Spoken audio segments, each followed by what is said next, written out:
Well, good afternoon. Muy buenas tardes. How's everybody holding out? We're hanging in there, right? Well, I'm Dora Alcala. I'm very, very fortunate to, first of all, be here. I wish it was in the morning rather than the last session of the day. But I'll tell you what, we're going to keep it exciting and fun, and maybe not as much fun as the last session. But with Dr. Riley here, I tell you, we can't lose. I am so honored to be able not only to be on the coordinating board, but never in my wildest dreams did I think that I would be introducing someone like Dr. Riley. Because I wish, Dr. Riley, that I had been in your session some years ago when I was first appointed to be on the Board of Regents, and I was really overwhelmed and wondered if I was way over my head. But I learned so much, and when Charlie Amato was speaking at the orientation, I kept going, yes, yes, that's right, because we happen to serve together. But it is my great honor to be able to introduce to you Dr. Riley, and you can never have too many introductions, Dr. Riley, never, believe me. Well, Dr. Kevin Riley is President Emeritus and Regent Professor with the 26th Campus University of Wisconsin System, having served as President from 2004 to 2013. In collaboration with the Board of Regents and the Chancellor, he developed the Growth Agenda for Wisconsin, a long-term vision and strategic framework for what the university needed to do to help Wisconsin and the nation be more competitive in the global knowledge economy. Under his leadership, enrollment grew to 182,000, an all-time high. Congratulations, Dr. Riley. And his sponsored research continued to expand beyond $1 billion annually. Dr. Riley currently is a member of the Higher Education Working Group on Global Issues for the Council on Foreign Relations and the Steering Committee for the Celtic Studies Program at University of Wisconsin-Madison. He also served as the president of the National Association of System Heads. He earned his bachelor's at the University of Notre Dame and his master's and doctorates at the University of Minnesota. Let's get our hands together and again welcome Dr. Riley. Thank you all for being here on a beautiful afternoon when you could be outside at the end of a long day of meetings. I really appreciate your attendance, and we'll try to make it fun and engaging and worthwhile. I have the privilege of introducing, just very briefly, the four panelists in front of you today. Their full bios are in the materials on the thumb drive that you have with your registration packet. But you ought to know a little bit about this wonderful, really very diverse and very talented group of people that have agreed to talk with you today. So, Dora Alcala is the former mayor of the city of Del Rio, Texas. The first woman elected mayor in the history of Del Rio, and she served 3 terms of 2 years apiece, she just told me. In her previous career, she worked as a management consultant and motivational speaker for her company, Alcala and Associates, which she formed after her retirement. She served 37 years as a civilian in the United States Air Force and the Department of Defense in areas of human resources management, financial management, and equal employment opportunity. She is the eldest of 6 children and was raised in a family of migrant farm workers. She received California's Hispanic Woman of the Year Award presented by the Mexican American Opportunity Foundation and the Washington, D.C. National Council of Hispanic Women of the Year or Hispanic Woman of the Year Award. She's been appointed by Governor Rick Perry to the board she's now on, and that's why she's here, the Texas Higher Education Coordinating Board, but also to the Texas Military Preparedness Commission, the governing board of the Texas Department of Rural Affairs, and she served on the board of the Texas State University System. Let me say a few words about the background of David Beck, who is next to her. David J. Beck from Houston was appointed to a 6-year term on the University of Texas System Board of Regents by Governor Greg Abbott this past January of 2015. He's a founding partner of Beck Redden LLP, received his law degree from the University of Texas Law School in 1965. The UT Law School has named the David J. Beck Center for Legal Research, Writing, and Appellate Advocacy after him. Mr. Beck is consistently recognized as one of the country's preeminent trial lawyers. He was appointed to the prestigious Judicial Conference Standing Committee on Rules of Practice and Procedure by United States Supreme Court Chief Justice William Rehnquist in 2004. And David, I should tell you, if you don't know, that William Rehnquist was from Milwaukee. And he's reappointed to a 3-year term by Chief Justice John Roberts in 2007. And he was named by Texas Lawyer Magazine in 2010 as one of the 25 greatest lawyers in the past quarter century. Next to him is Charles Moser, a trustee at Blinn College. Charles was appointed to the at-large position 1 of the Blinn College Board of Trustees in June 2015. He was named Blinn's Person of the Year in 2014, and he served as editor and publisher of the Brenham Banner Press from 1970 to 2010, for 40 years. He served as director and president of the Texas Daily Newspaper Association, director of the Texas Press Association, and is a recipient of the Lifetime Achievement in Print Journalism Award from Sam Houston State University's School of Mass Communication. Mr. Moser is a member of the board of directors for Scott and White Hospital, Brenham, and is director and chair of Brenham Community Development Corporation. Now, what I should tell you about him, too, is his biography is the shortest of those I received for any of our distinguished panelists today. And I started to think, why is that? Well, then, probably as a newspaper editor, as a person obsessed with word count and column space, which got me thinking about a little story. At this hour, you need a story to kind of lift you up from the North Woods of Wisconsin.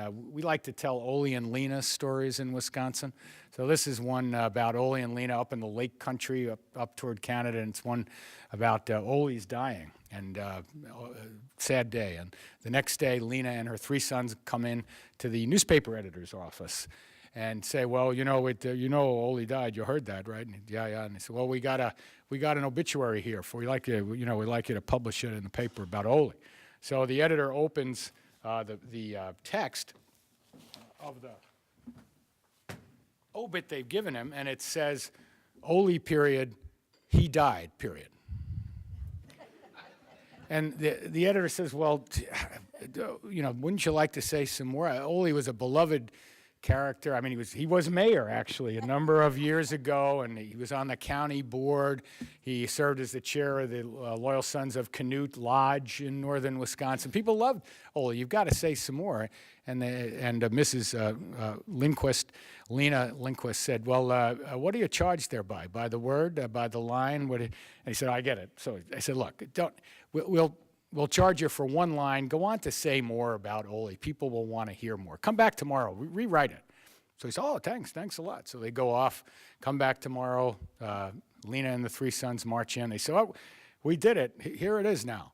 And the editor opens it again, and it says, Ole, period, he died, period, boat for sale, period.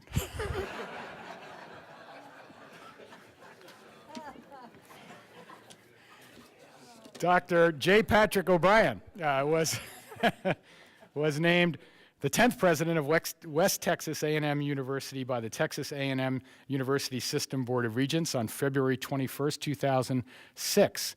Since he became president, his institution has dedicated a new 144,000 square foot fine arts complex, doubled the size of the Student Union, constructed 3 new residence halls, a pedestrian mall and clock tower, and renovated the classroom center and engineering building.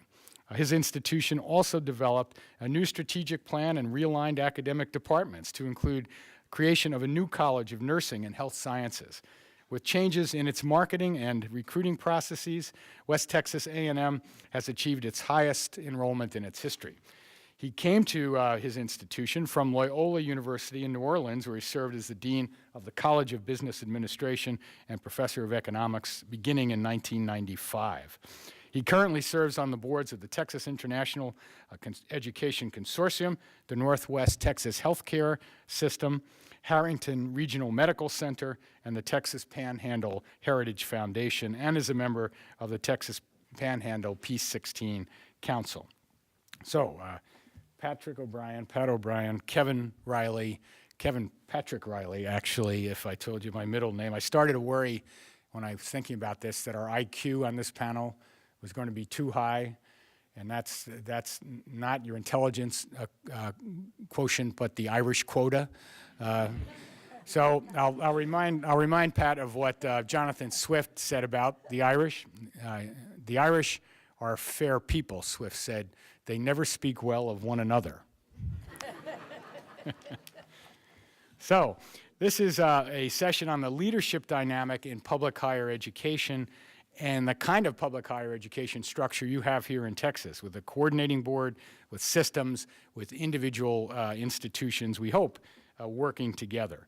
So what I'll do is I'll pose a question, and we'll go down and ask each of the panelists to give us their thoughts in 5 minutes or less on that question, and then we might go back and forth among ourselves a little bit, and maybe ask another question. We'll see how the time goes, but we have till 4:45, I think, Mary, so by 4:15, I want to bring all of you into this conversation so that we widen it out from the folks up on the stage to all of you. So as we go along here, be thinking about what you might want to ask or what you might want to say or what you might want to disagree with. And I, in the conference call we had with the panelists last week, I said I'd urge them to be frank and not to give the correct answer or the pious answer, but the real answer to some of these issues about how you operate in what is really a very complex higher education landscape in this state. So let's start with the first question then. The dynamic of shared powers and responsibility among a coordinating board, a governing board, system chief executive, and institution chief executives inevitably is a source of some tension in public university and college systems. And when people were acting in my institution, the University of Wisconsin system, like they were tense about that, I'd say, yeah, this is a tension, and one reason states put these systems together is so those tensions will be there, and we have to work out creatively how to make them productive. So that's what we really want to focus on. I wanted to ask each of our leaders what they do from their positions to help make that tension productive in achieving state priorities, productive in achieving public purposes. So we agreed on that conference call we had that we'd start with David Beck, and then we would go to Charles Moser, and then we would go to Dora Alcala, and then to the person who's the chief executive and has to implement all the things that our good trustees and higher ed board members will tell him, Patrick O'Brien. So with that, I'll turn to David. In the interest of full disclosure, I must tell you that when Mary asked me if I would serve on this panel, I reminded her that I've only been a regent for about 8 months. And I'm reminded a little bit about the woman that came up to Yogi Berra at a summer reception, and she said, Mr. Berra, you look awfully cool tonight. And his response was, thank you, ma'am, you don't look so hot yourself. So my answers may not be too hot, but I will give you my views. I think the word tension is a little bit negative, if you will. I think it's clear that, at least the UT system, we have a chancellor. Our chancellor is the CEO. The Board of Regents is like a board of directors in a corporation. My own view is that the regent is not there to micromanage, that the Board of Regents is really there to set priorities, to provide the resources so that the institutions can satisfy those priorities, and then thirdly, to hold our people accountable for fulfilling the priorities that we set. So it's like a three-step process in my view. Now, to get back to tension, I think that if you have an atmosphere where there's too much tension, if you will, and I'm going to use that word tension because that was in the question, then you run the risk that you're creating a culture of fear and mistrust.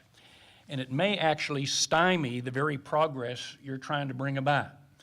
On the other hand, if there is little tension at all, and there's just too much rubber stamping that goes on, then as a consequence, that has an adverse effect on your ability to carry out your fiduciary duty to the institution. So again, I'm not sure I like the word negativity. I'm not sure I like the word productivity because it reflects a little negativity. But I do think that basically the governing board has the responsibility of striking that balance. And it's not easy sometimes, but you've got to strike the balance between, on the one hand, being close enough to those that you're governing, if you will, to where you have a good relationship, you are fostering the purpose of the institution, but on the other hand, you're not creating a culture where everybody is just at everybody's throats, because that is totally, in my view, counterproductive. Thank you. Mr. Moser. Well, he said it well. No, if he doesn't know what he's doing here, I damn sure don't know what I'm doing here. I've only been to a couple of meetings, and I'm still trying to find the bathroom and where they put the cookies and stuff. Shameless modesty was one of the requirements to be That's on this right. panel.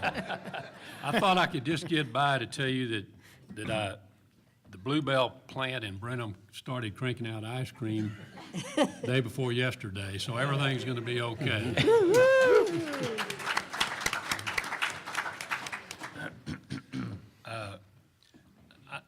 Let me tell you just very quickly, and again, let me say one other thing. If this was a newspaper association meeting that we were having at 3:30 in the afternoon, there wouldn't be anybody here. We'd have to have this down by the bar if we were going to have anybody there. But let me just say that Blinn College is the oldest public junior college in the state. It's got a tremendous heritage and record of achievement. But we've been through, I think, 5 presidents in the last 10 or 12 years. And so while this is a trustee meeting and the question is about trustees, I want to tell you that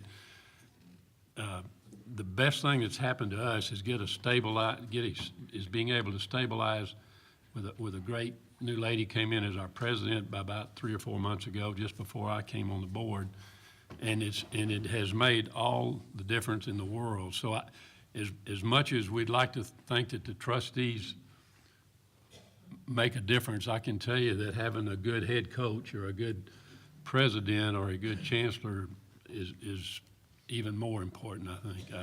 And so and what happened is exactly what David has said. I've seen the tension in our entire campus with the staff and with the trustees just sort of melt away, and you see we had some situations where there was some micromanagement going on by trustees, obviously with the absentee or with the lack of leadership in the administration. There was some of those things, but it's really what shows what a good administrator has done for us. And so I think you do get back to getting back to the things that we need to be doing, and that's the vision, the strategic planning, and prioritizing the issues that lie before the college. And that's what I see as again, as David said, I think the word tension sort of gave me a negative tone also, but we had some tension, but it's really improved greatly, and I see it just working great guns. I see a real, you can see the system work, and that's what's important and everybody's going back to managing their role in the operation of the college, and that's where I think the trustees are getting back to where they need to be. And I'll pass. Well, actually, I think we'll go to Ms. Alcalon. Just let me jump in quickly and say, we were talking in a session earlier this morning that probably the trustee's most important job is picking and nurturing the right person as the president or the chancellor, and I think you were making that point. In one instance, when I was president of the Wisconsin system, we were having significant problems on a campus. One chancellor left, another came in, and then all of a sudden, these problems and tensions that were really intractable, it seemed, within a couple months had gone away. It was the most amazing thing, and it was because the person who came in was able to make them go away in a creative and productive way. All right, so we'll go to Ms. Alcala now. Thank you so much. You know, Dr. Riley, this question that you posed to us is a tall order, the way I see it. I've given it a lot of thought, and I've changed at least 6 times what I wanted to tell you. But at the last minute, I decided, well, I have to wear a hat, you know, because when there is tension, there's going to be tension coming from the president of the university side, maybe, what's happening in their environment, from the Board of Regents, perhaps. And having been a mayor, believe me, I've seen the politics involved. And then here I am now on the coordinating board. So I'm supposed to have been there, done that, know it all. But yet, you know, tension may be, we may see it as a negative word, but it's a realistic word. It is something that is happening. And so in keeping our heads together, I think we have to come to the fact that we have to do something productive. I was commenting to Dr. Riley that I was mayor during 9/11. And the tension, if you want to know the tension that it brings to a city during 9/11 is tremendous. And being a mayor on the border with Mexico on the other side and children, students being in school when this is happening is what you call tension. So it brought to mind and that I would wear the hat of a president, of a college president, when this tension is there and what we should do. And I think that the question says, as a leader, what would you do to make this tension productive? I think the first thing would be communication, that we have to have that communication. We at the coordinating board may know and see a lot of things that are happening, and sometimes we may see that communication isn't happening from the different levels. So if you know something, do something. As in New York City, what they're saying nowadays, if you see something, do something. So let's say, for example, a president in today's environment is not what it used to be when we went to college because of social media, because of the threats of terrorism. I mean, they have a lot on their plate. So I think the most important thing is that communication, especially to be thinking of the safety and the security of those students. That has to be kept in mind. So yes, that tension may be there, but I think the most important thing that we can do is to be communicative, to communicate. If we know something, do something. If we see something, so that we can produce, because after all, what is the goal? Everybody's goal here, whether you're a regent, whether you're a president, whether you're on the coordinating board. What my dad used to say, el papelito. Our goal is to make sure that those students get el papelito, that, you know, whatever happens, the tensions that we have, the end result is going to be make sure they get that papelito and as efficient and economic as they can. So I think, Dr. Riley, that if we keep that in mind, those tensions can kind of be, you know, does that make sense? Sure.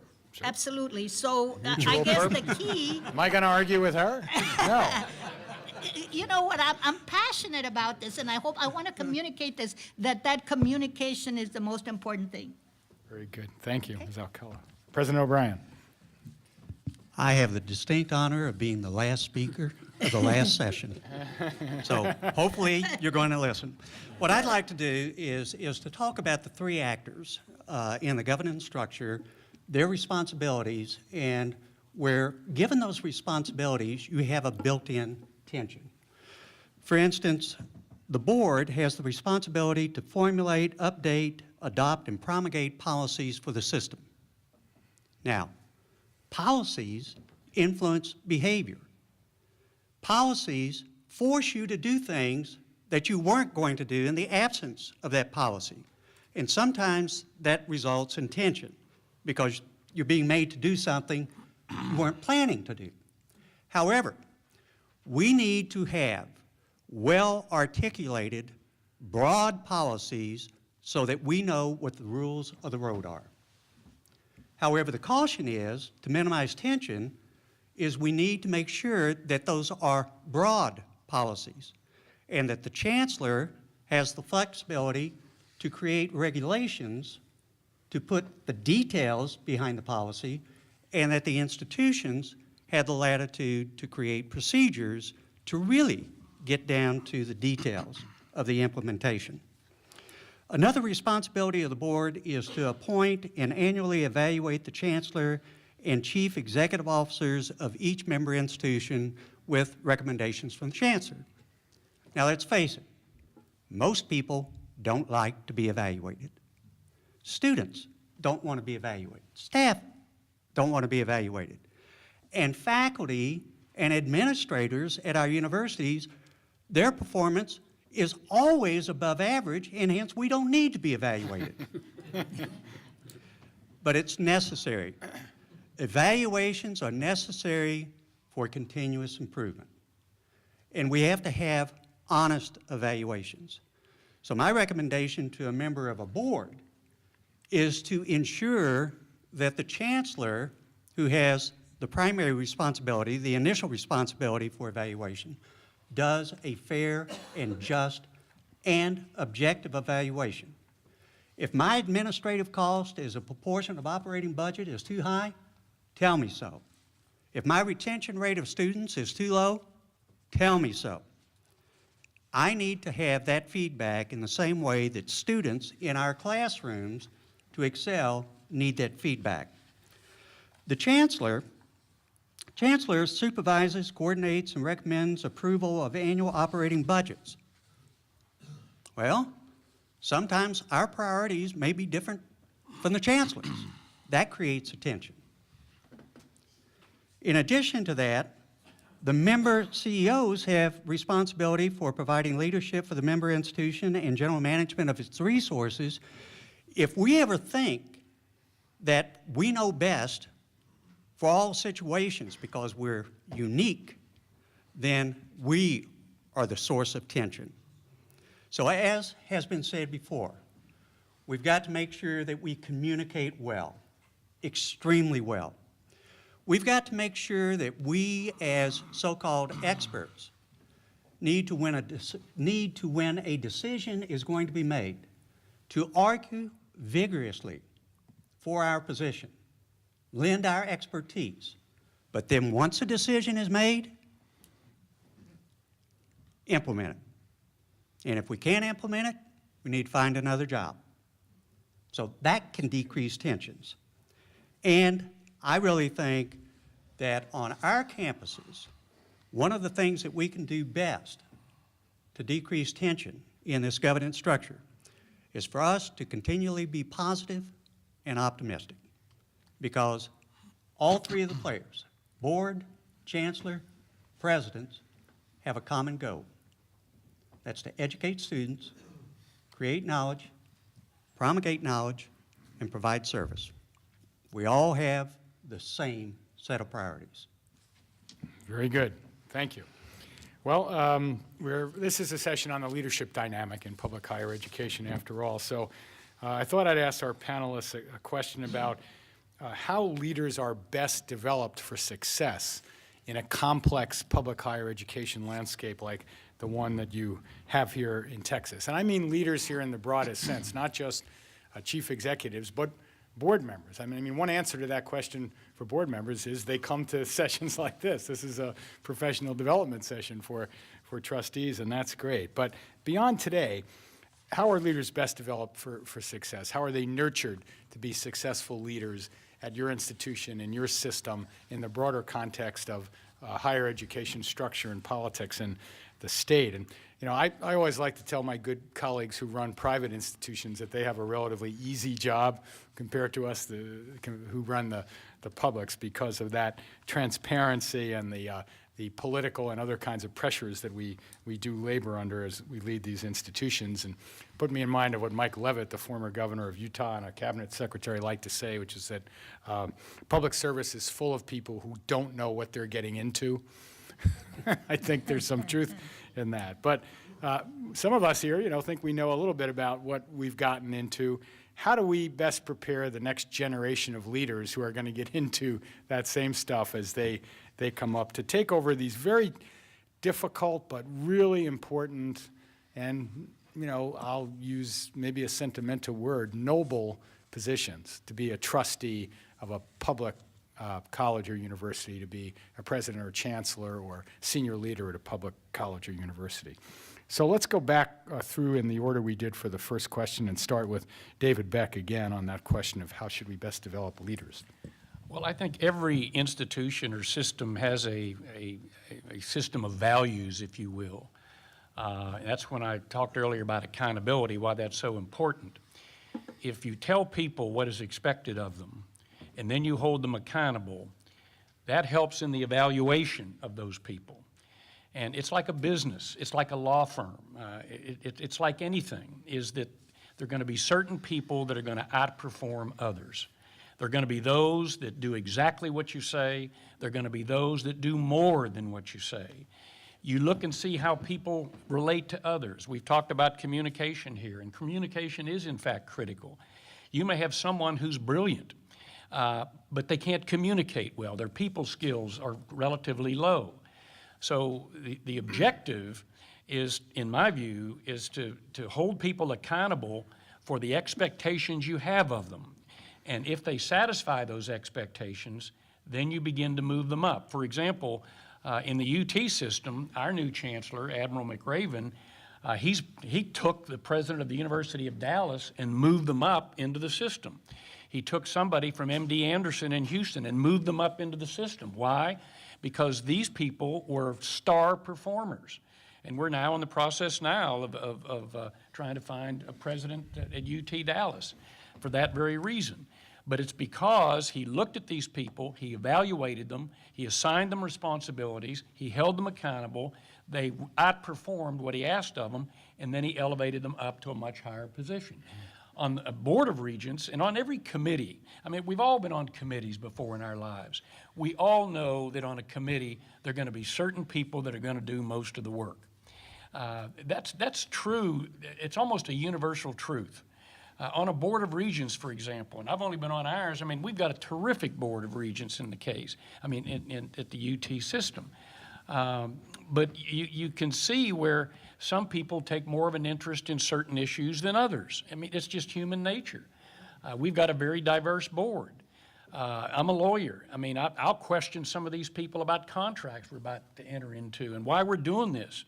There was a contract with Nike. It's a $250 million contract. And, I start questioning about some of the provisions that we ought to have in there. Somebody else asked about debt financing because that's what they do in their business.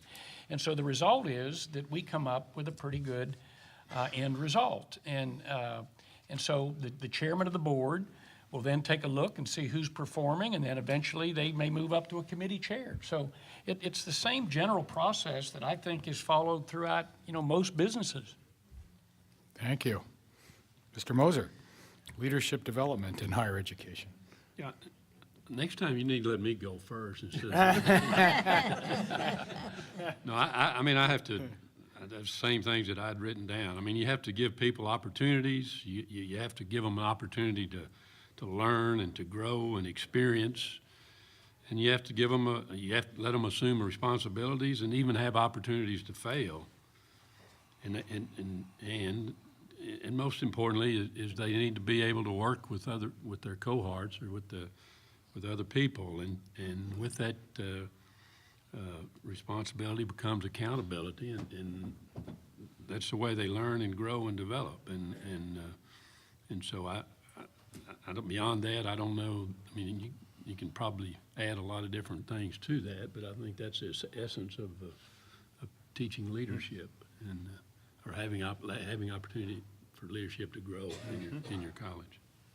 Thank you. Ms. Alcala. Well, I would say ditto, ditto, ditto. But I believe that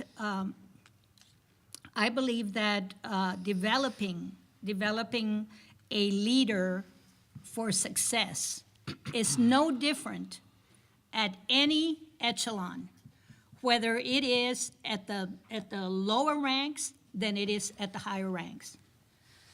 I'm going to give you myself, for example. I did not have the luxury of going to college just to attending college. I was a non-traditional student. I was a mother. My husband was in the military. I had 3 children, and I had a full-time job. And if someone had not taken an interest in me as an individual, as somebody who was willing and able and wanting to move up, I think I'd probably be still picking cotton or doing something else. But I think that the most important thing is to take an interest in that individual where it is at any rank, whether it may be as a regent or in the university system or anywhere, and be a role model. Be a role model and be a mentor. And then there are people who do not have, like you said, David, those people skills. And if you see that that person is a person worth developing and moving out, give them a helping hand, because I don't think there's any different. We can say, yes, professional development, yes, workshops, yes, but if we don't take that special interest and be that role model and be that mentor, I think that is the key at any echelon.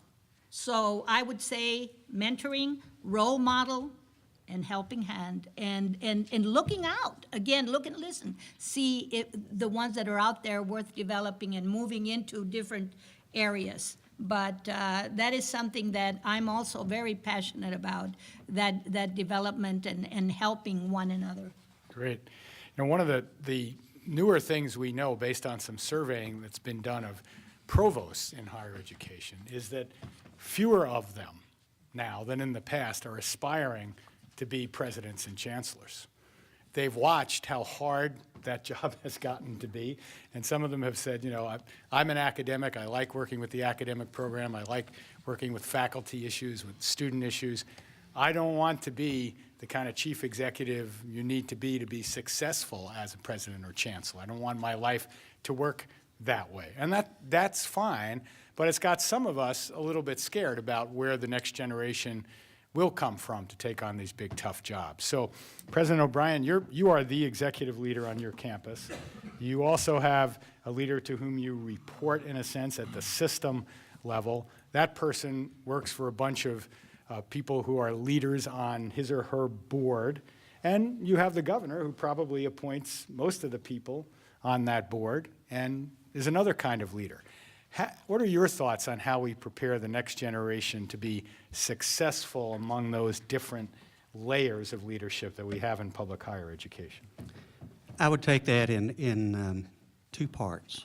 One, I guess most succinctly, after I've heard the first 3, I could say, yep, I agree, and that would be my presentation.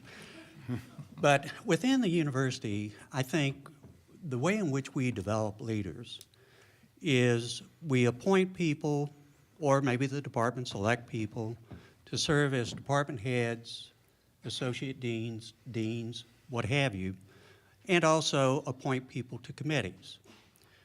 I think the best thing that we can do is to empower those individuals to carry out the responsibilities of their position, and also to empower them, as Charles said, to fail, to take risk, to make creative decisions, and to learn from whatever failures they have.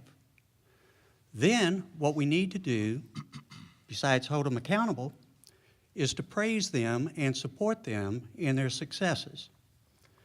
And those individuals that rise to the top, we increase their responsibilities. We move them up to the next level so that they get a broader perspective of the responsibilities of, say, the college, as opposed to just the department.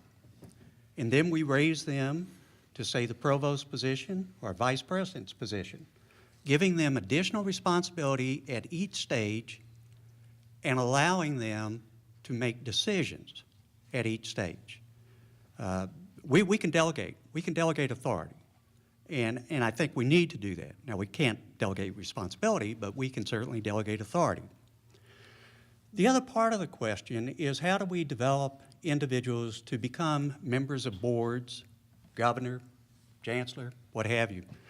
There's where I think one of our core principles at every university should be to develop the future leaders for our communities, the future leaders for business, the future leaders for all sorts of different organizations, and to give those students the opportunity to make decisions, to play a leadership role.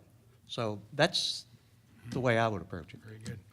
Well, you mentioned department chairs, and you know, the faculty in these departments very often come to their departmental and larger institutional role with a kind of anti-administrative, anti-institutional bias. They feel their loyalty is to their profession, their discipline, their specialty, their professional organization, not so much to the institution. So there's a joke about, you know, you missed the last department meeting, good, you're the chair for next year. And there's still, that's obviously an exaggeration, but there still are many, many faculty who come in to those absolutely crucial first line management positions with no administrative experience whatsoever. So one of the things we did, recognizing that in the Wisconsin system, to try to build up from that level was to hold a workshop for department chairs from around the system on how you be a department chair and how you look to your next level job if you want to go on to be a higher level administrator in university, in an institution, or if you're interested in the system. And that was very, very well attended. A lot of faculty who get into those jobs for the first time realize by about 2:30 in the afternoon of their first day, man, I am not well equipped to do this job well. And that often comes after the three most difficult faculty colleagues have been in to see him or her in the morning already. So I think we do need to do, as President O'Brien was suggesting, a lot more of that work from the ground up. Mr. Moser, did you have something on mobility? I just wanted, this is not, Yep. I just wanted to take the opportunity to, at Blinn, we just recently brought on board a gentleman that's going to have a lot of responsibility and some opportunities to have great success, and we are going to support him 100%. And he's here today. He's only been on the job a couple of weeks, but Mel Wexler, Mel, why don't you just stand up and wave a little bit? He's executive vice president for Blinn now. Yeah, Very good. It was- Yes, David, and then One we'll go point I back. wanted to make, and this is really speaking more to the regions. When you talk about developing and cultivating leadership, I think the reality is that most of us regents, we didn't go to a regent school saying that we wanted to be a regent. I mean, Regent boot camp you have. yeah, exactly. I mean, you know, my fellow regent, Sarah Martinez Tucker's here, and Ronnie Hammond from Tech, and Charles Schwartz from A&M. I mean, none of us went to school to become a regent. Suddenly, we get a phone call from the governor out of the blue, and for whatever reason, he thought we had something to bring to the party. And so now suddenly, we're faced with this enormous task with substantial information to try to learn about academia, and in the UT system, not only academia, but the medical side. So the tasks are absolutely enormous. And so the one issue that I keep coming back to, and I'd be glad to hear any guidance that anybody, frankly, could give, and that is the difference between being reactive as an agent and a regent and proactive as a regent. What is the line between mainly reading the materials you're furnished, hearing the presentations and saying yes or no, asking a few questions to make sure you kind of understand, but you don't have time to drill down too deep. And on the other hand, suddenly saying, well, look, there's this issue that's looming out here. We got to get on top of this. We got to get in front of it and start coming up with new ideas that you can, in other words, in fact, Ronnie Hammond's the one who came up with this idea, which I think is terrific. He made the point, he says, you know, we all keep assuming this is a trickle-up system, and why can't there be a trickle-down system to some extent? So, again, I'd welcome any guidance anybody here can give. Let's hold that thought. We're almost at the time where we want to open it up for discussion, and that might be a good place to start, the reactive versus proactive stance of trustees and regents and how chief executives feel about that. But Dr. O'Brien, did you have something you wanted to add now? Just 2 comments to give you insight as to what the 3 faculty members are coming in to complain about. First one, salary. The second one, the course schedule. And the third one is their parking space. Oh, parking space. The other version of that is what are the 3 most important issues for the university? It's football for the alumni, it's sex for the students, and it's parking for faculty and staff. Now, but one comment I did want to make, following up on something that Dora said, one of the ways in which I think we can assist in developing leaders, not only providing workshops for new department heads, but also there are some very, very good programs out there that are sponsored by ASCU and American Council of Education, where they have those programs designed to provide leadership development for those faculty members who aspire to go up in the administration. And I would recommend supporting those programs to the hilt. I'd agree, and by the way, that's something, as a former system head, those of you who are or might be board chairs, encouraging your new presidents early on, maybe before they even arrive at your campus, after you know they've been hired and they're kind of in that period where they're moving from their former campus into your system, saying, we really would like you to go to one of those leadership development sessions. And those organizations that Pat mentioned have those programs at all different kinds of levels for people, and they can really be helpful to a new chief executive, I think. But let's go back to David's question, see what the audience thinks now. I want to open this up and get you all involved. Where is that line, in your opinion, between being too reactive and maybe being too proactive? Where is the appropriate sweet spot between letting things rise up from inside, from the ground of the institution, and having things trickle down from the top in terms of the Board of Trustees' ideas about what might need to go on? What do you all feel about the balance in those kinds of scales? Got one here, and we've got do we have a mic, that gentleman up here in the front? Thank you.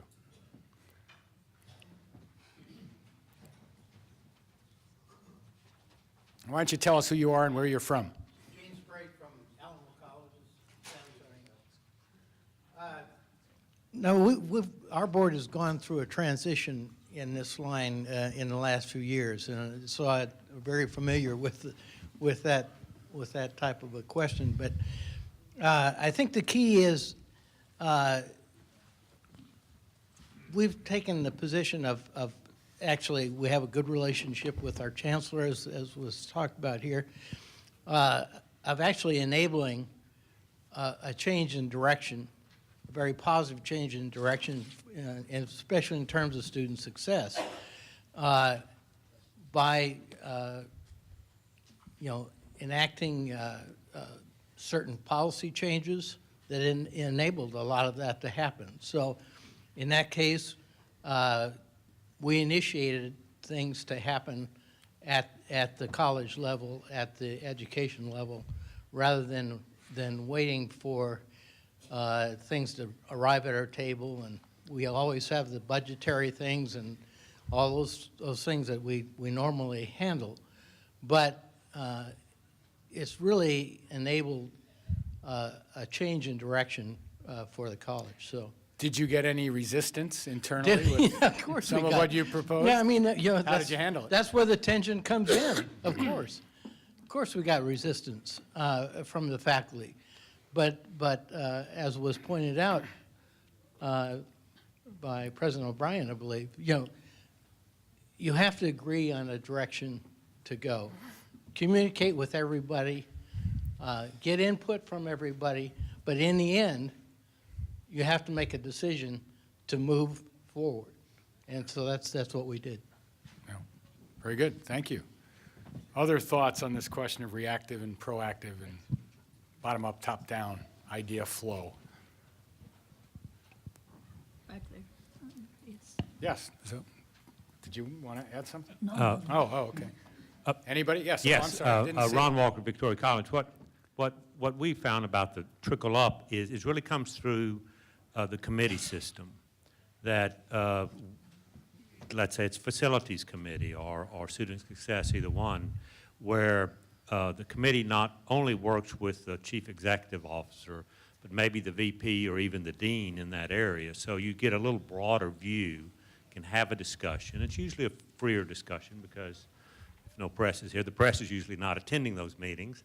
And so that's where we have seen where someone on the board can be a little proactive is more through the committee system than and actually and then it can be taken to the full board, but it just doesn't kind of come out of the blue from the board. It's developed through a committee system. Yeah, the good use of committees is one of the real skills, I think, in board governance. And by the way, the Association of Governing Boards of Universities and Colleges does have pretty neat little chapbooks, little monographs on each of the major committees that you're likely to have, and academic, financial, governance, executive, student affairs. So I'd recommend those to you if you're interested in that issue of the role of committees and how to use them well on your board.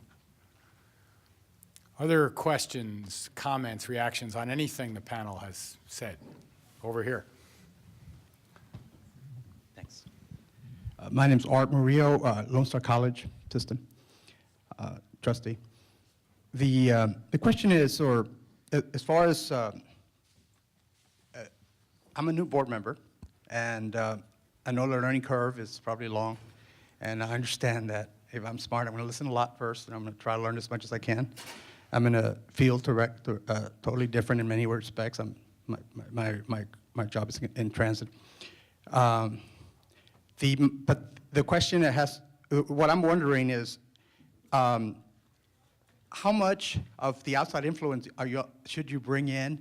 Even though I know I need to learn and I know the history, the culture, the personalities, before I make any suggestions, because you could tell how people react, the tension as soon as you mention certain things, and oh shoot, I should have brought that up. But my interests come from not being in that particular field. So I want to know about disruptive technology. A lot of this business.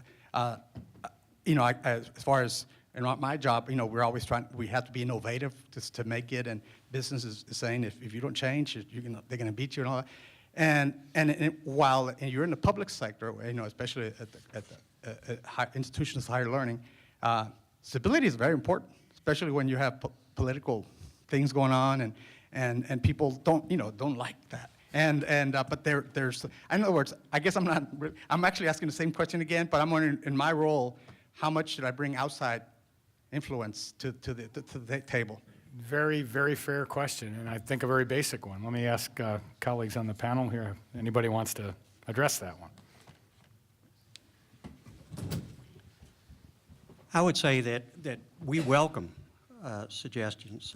We're having to deal with disruptive technology now, innovative technology. And quite frankly, it's going to change the face of higher education in the future. So if we can benchmark off of successes from, say, the business sector and bring that into the university, we're going to be better off and our students are going to be better off. So I would just say set up forums or set up workshops in which there can be interaction between the board members who have their expertise primarily in business, outside of academics, and say the CEOs of the institutions so that we can share ideas. Excellent. Other thoughts from the panelists on this one? One question I'd have, every speaker has talked about the micromanaging by trustees. Would what David has suggested, would that be on the edge of bringing up something at the board meeting? Is that, I mean, or would he, if you funnel it through a committee, does that kind of resolve that sort of a context, or how? I'll give you my view on that, and others may feel differently. I mean, I think there's a difference between, as a board member, saying, look, we really need, based on our mission, our student body, our costs, the catchment area that we deliver to where the population comes from, we need to be delivering more courses online, and we need to have more degrees partly online or fully online. Let's talk about that. I mean, I think that's perfectly legitimate for a board member to introduce as a topic for discussion, and then you need to listen to all the reactions you'll get, and you'll get a lot of different reactions from faculty and others, and it's fair to keep asking, you know, how many courses do we now have online? How many are we going to have the year after that? If there's real basic disagreement, then you need to have the basic argument of, does it make sense for this college to put a bunch of its stuff online now or not? But bringing the idea, and it goes back to Ronnie's thing again, you know, bringing ideas from the top that the college and the university have to grapple with is part of the reason you're there, right, as an outside person. So I think that's fine. But then to saying, look, we want you to deliver this kind of online instruction with this subject matter using Cisco software by next February 15th is not a thing you should do. That's overstepping the bounds, right? Okay, other questions, comments? One down here, yes? Over there, yeah, Oliver, yeah. Oliver Bell, Texas Southern. Going back just to where maybe we think we should be, just listening to everyone, an impression. You know, when we talk about leadership, if we have an understanding of the strategic plan, you know where you're going. As you're bringing in, the president, I would think, is setting. We want that president to set a tone. We want him to have a relationship with the board members. Maybe the board chair and the board are communicating their understanding of the strategic plan, and then bringing in concepts from the outside. I'm a huge fan of disruptive innovation, right? And so we ask. I mean, that's the whole push in the corporate world. You know, being from Texas Southern, I guess I will say this: our mascot is the tiger, right? And I've decided now, officially, a tiger not on the prowl is a rug. Okay? So the idea that we have got to be out there, to be thinking, to challenge people on questions, not necessarily to have our own way, but to maybe do our own evaluation of, let's exchange these ideas, because all of our institutions have a history. Mm-hmm. But I can tell you this, what was successful for us 20 years ago is probably not going to be successful for us 20 years from now. And that's, I think, the linchpin of what we need to be looking at. You know, I'm fortunate to be in Houston, where there's a lot going on, and sometimes I ask questions of people on our staff, what do we have, what are we teaching now that projects into the future, perhaps for employment opportunities, so that we're doing all these things we've suggested and not losing sight of it, because of right now, the biggest complaint some people have, student-wise, is they're getting this credential, but they're not getting the opportunity to work in something they find fulfilling. Not that most 20-year-olds know what they want to do later anyway. I mean, that didn't happen to me. I have an engineering degree. I've never worked in engineering a day in my life, except in the military, I reverse engineered things and blew them up. So I tell people now I engineer solutions to people problems because I work in the people space. But, you know, how do we help? My take on it is just ask questions, and if you're not comfortable, ask some more. But don't be a frustrated university president, because I don't want your job. No, I'm happy for you to have your job. One of my colleagues likes to talk about the American going over to England and renting a car for the first time in England and getting to one of their traffic circles and saying, my God, they're all driving on the wrong side. Why don't they just drive on the right side of the street? And I think a lot of new trustees, especially if they're from a business background coming into a college university, think, hey, people have this all wrong. They're all driving on the wrong side of the street. Why can't they get on the right side of the street? It's a different culture, but it's a culture that's supposed to be, I like to remind my faculty colleagues, a learning culture, right? It's supposed to be a culture that's based on evidence. So we need to learn from the outside world, and we need to make decisions with our governance leaders on boards based on evidence we can all see together and talk about what does this mean for where the tiger is prowling and who it's prowling on. And that all needs to go into a strategic plan that you then follow through with your chief executive over time. And what Charles was saying about his situation at Blinnon, I'm glad it's changed now, that very rapid turnover, that just blows everything up because the next president comes in, they want to do a different strategic plan, and people's heads are just spinning in the institution. So that, again, that ability of the board to get a good chief executive they can work with on all the things we're talking about is so crucial. But yes, Pat. I would say, just following up on this, something that could be immeasurably valuable for us as presidents is for boards to think out maybe 20 years. We've already brought up disruptive innovation. Well, what is that going to do to the delivery systems that we have for providing education? There's also another good book out there. It's called Second Machine Age.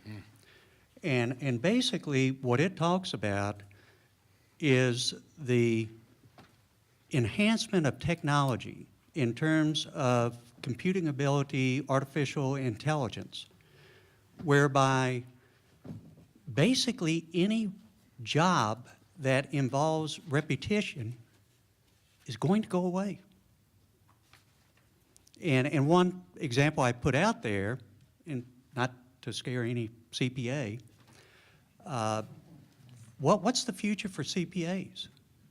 When we have the computing power to put all the information possible about a business firm into a computer, and also put in all sorts of algorithms or filtering devices so that the audit could be done by a computer. What do we train then our accountants to do? Well, it's got to be to write those algorithms, to set up those systems, which is different than what we've been doing in the past.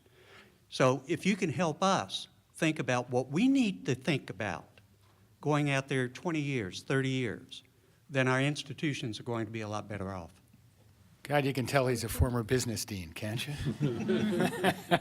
I knew we had a question here, and let me just say one thing. No, please, we'll get right to you. I just want to say one thing about this issue of looking forward that a number of you have raised. So there's a guy by the name of Dick Chait, who's now a retired former Harvard professor in higher ed, who's done a lot of work on boards, written a lot on boards. And he talks about 3 qualities good trustees can bring to their institutions: oversight, insight, and foresight.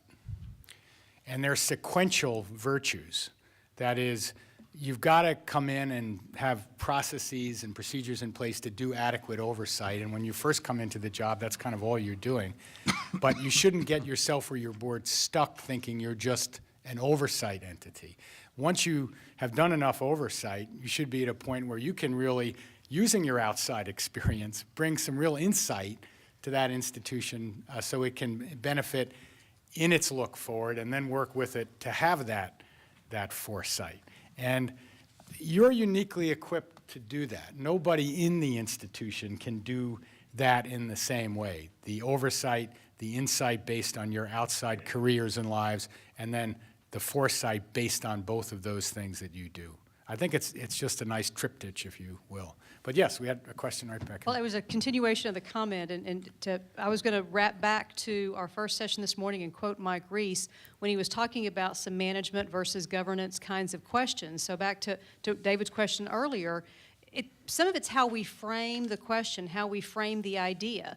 And in higher education, there's no shortage of good ideas. We all have good ideas. Do they fit into the strategic plan? Do they fit into the 60 by 30 plan?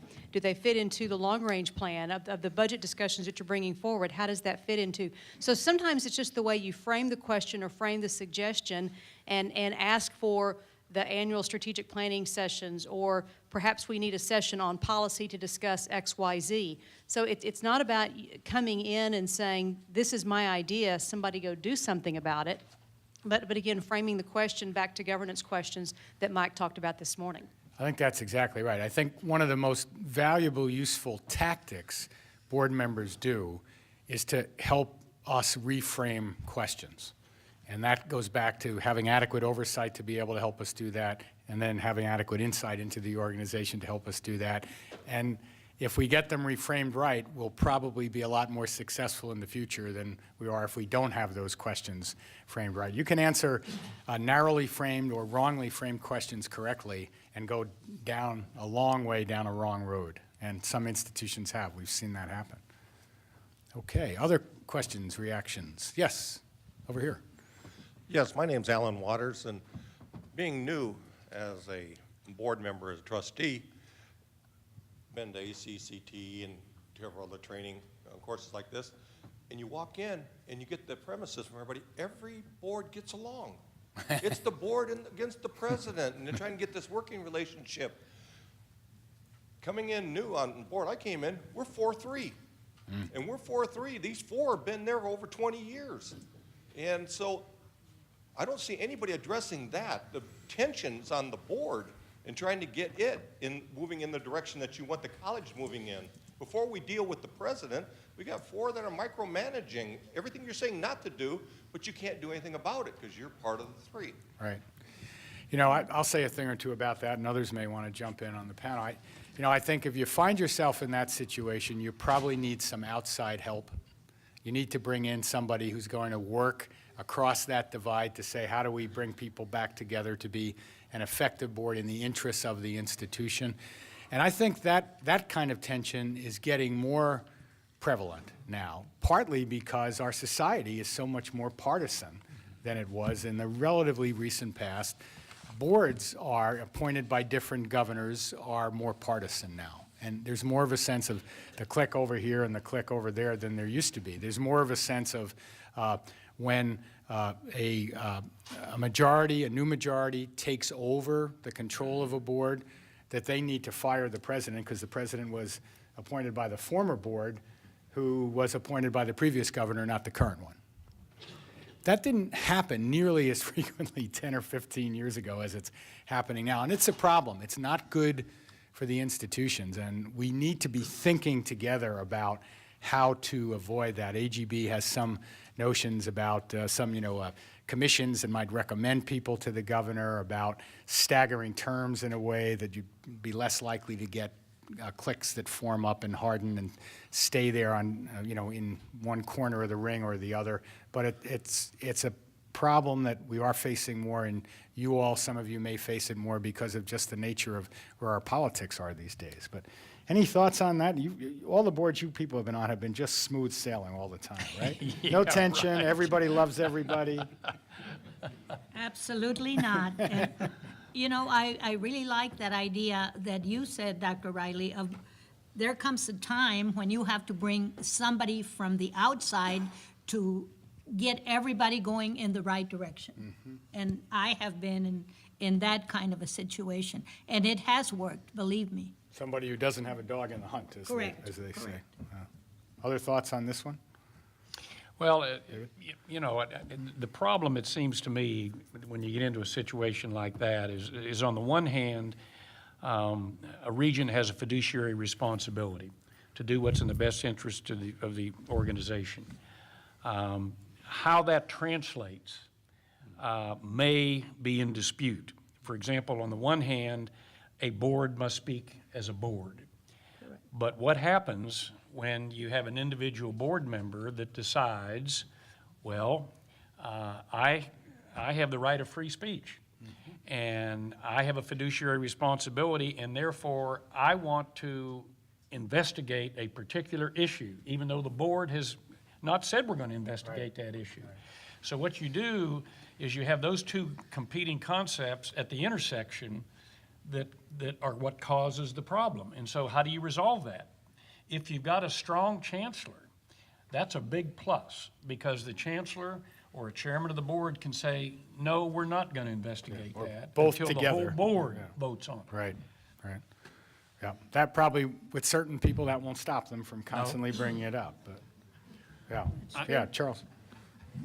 I can say also, I had a similar situation on a state board, and I mean, it was just, it was unattainable. I mean, there was no way you could resolve it. Everybody just kind of dug in, and it was, I happened to be chairman for a period, and I tried every way in the world to get the opposition or the minorities to group to party to try to be chairman of committees and bring recommendations, and you know, it was just, fortunately, my time ran out, so I.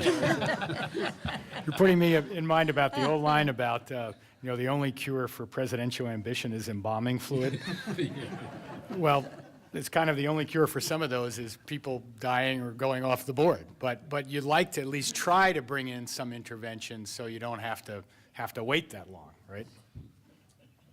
Okay, other questions, comments? Yes, over here. Microphone is coming. Yes, it's coming. My name is Guadalupe Sosa. I'm at Austin ACC. I'm going to be a one-term trustee. I have been there 5 years. And as soon as I came into the board, I'm not associated with education. I was more like a community leader. And so the first thing I saw when I came in was that there were no Hispanics in the president's cabinet. And so there has been a sense of tension for me. And I guess because of the fear of being a micromanager, because I was in direct services, and I have that tendency to want to do things directly. And how do you address the fact that, as we saw in the presentation of 60 by 30, we are going to be the majority soon, yet our students don't have anybody they can look up to at the administrative level that is Hispanic. And I have been working with the presidents, and to me, the progress is too slow. Mm-hmm. And how can I, with a policy, and we have the policy already in place, it's just that change is not happening fast enough for me or for the college I feel. And so I learned yesterday at a meeting that it starts with the, even at the lower levels and this I did not know, that the department chairs have the prerogative of hiring whoever they want to hire. They make the decisions. And so there are very few Hispanics filtering up, even getting the position to teach or to lead. And so I want to see what you all have in your wisdom to tell me how I can approach this. I have only 1 year to go, and I don't plan to run again. So I would really like to do something about it. Good. It's a real issue. Looks like President O'Brien has something to say. I think the solution is the message has got to come from the top of the institution that diversity is an issue and that we are going to work hard to make sure that we have a more diverse faculty and staff. And what that means is that the faculty who believes that it has total power to select whomever they want to select, get the message that they make recommendations to the dean, and that the dean also pushes them to recruit actively for minority faculty and staff members. But the message has got to come from the top, from the president, down to the provost, down to the deans, and down to the department heads. And that's the only way you're going to change it. What I'd also say is there are some good programs now, and Pat mentioned ASCU, the American Association of State Colleges and Universities. They run annually a program called the Millennial Leadership Institute, which is designed to help develop minority leadership for colleges and universities.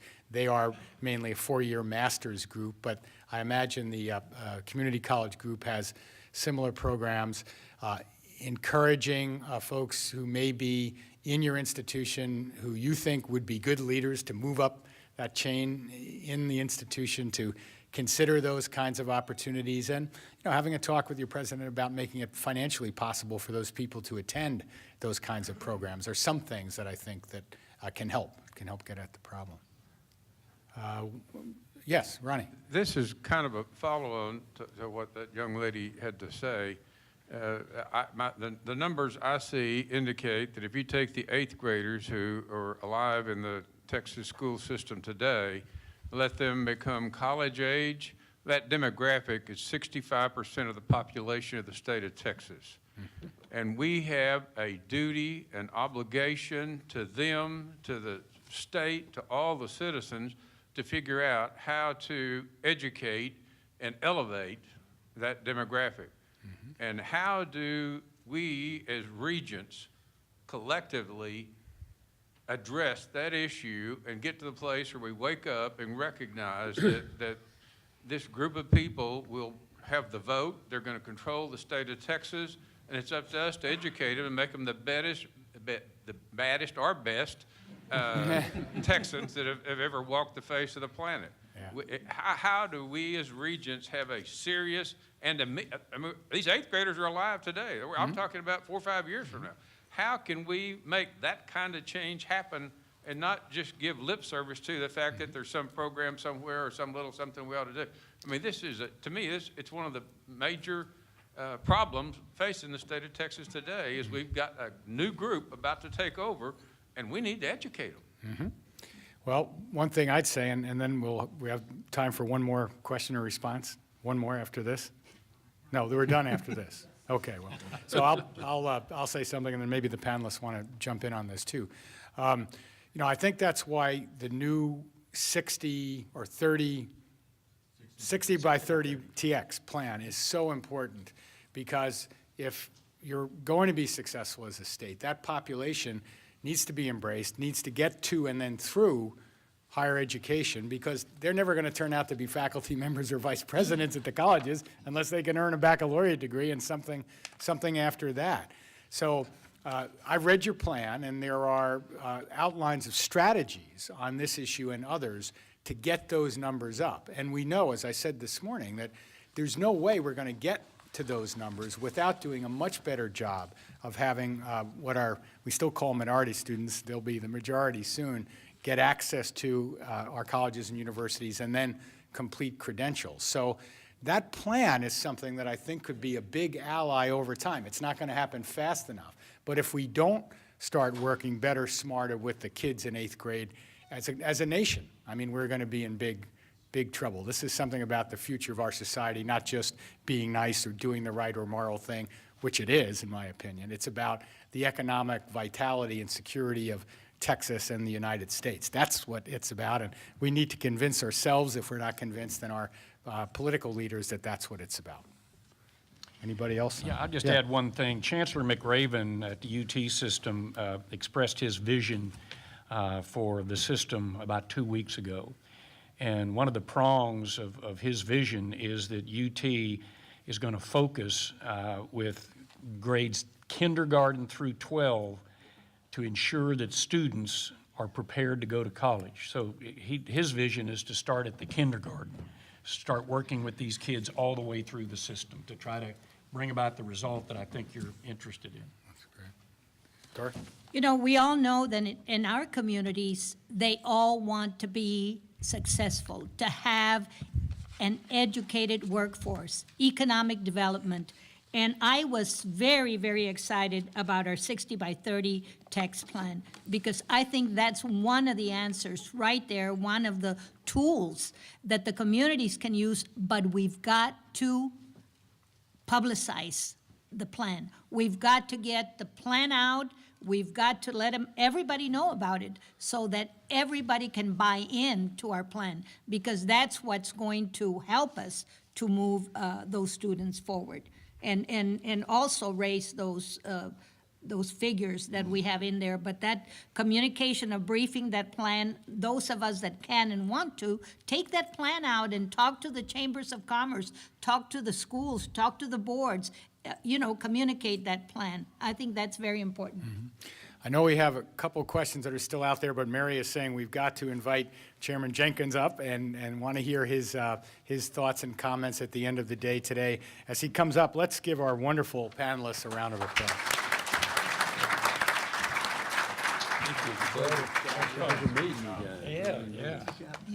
So yeah, I just want to echo Dr. Riley's comments there. This was a great panel, and you guys really taking the time to really share your experience, your thoughts, your insights, I know was of value to everybody in this room. So we all really appreciate you taking the time to be with us. And I do want to say, Dr. Riley, one of those aha moments for me is when you go oversight, insight, foresight. I just think that's one of those guiding lights that we can all think about, be it in our roles at our schools and our universities and our colleges, or in our businesses for that matter. I was applying it to my own personal business in that fact. Once again, this has been a really good day, I hope. I know from my perspective, having been here and been to several of these meetings, I thought today was very, very, very productive. I think we had a lot of good dialogue, some wonderful presenters that really gave us a lot of insight on a bunch of different topics that truly are very valuable to each of us in the roles that we fill in our roles. And so I want to give a big round of applause to all the presenters that were here today and tell them all thank you very much. So the other folks that I do want to recognize, and that is the coordinating board staff. And I'd mentioned it earlier how what a real privilege and honor it is to work with the team of the coordinating board that we have there. And as we could all tell in this process, we know who runs this boat right now. Mary Smith, thank you to you and the entire team for continuing to do such a great job on this. And really, and then the other thing, you guys have taken, I mean, this has been an intense day. There's been a lot of information, and I know sitting here all day is a challenge sometimes, but I really want to thank you for your energy, your input, and your participation, and obviously, of course, for your service, because it's through your leadership that's really what's going to make an impact in higher education in this state. They provided me a quote that I hadn't read before, but now that I've read it, whoever found it for me to share with you, I want to say thank you, because this is from John Quincy Adams, and it says, if your actions inspires others to do more, to learn more, or dream more, or to become more, then you're a leader.